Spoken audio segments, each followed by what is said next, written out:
खबर आम्रपाली दुबे और दिनेश लाल यादव निरहुआ से जुड़ी है। बाबा भोलेनाथ के दर पर एक साथ दिखे निरहुआ और आम्रपाली दुबे। नंदी के कानों में पता नहीं कौन सी मनोकामना बताई।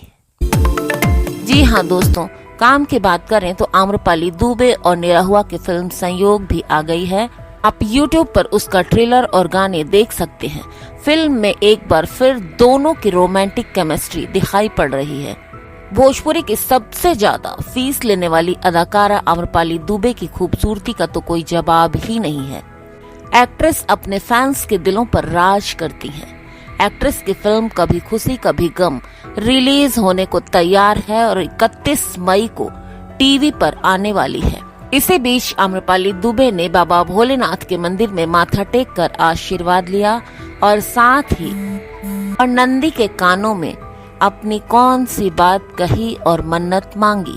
अब वीडियो यहाँ तक देख ली है तो लाइक और शेयर भी कर दीजिएगा। Thank you.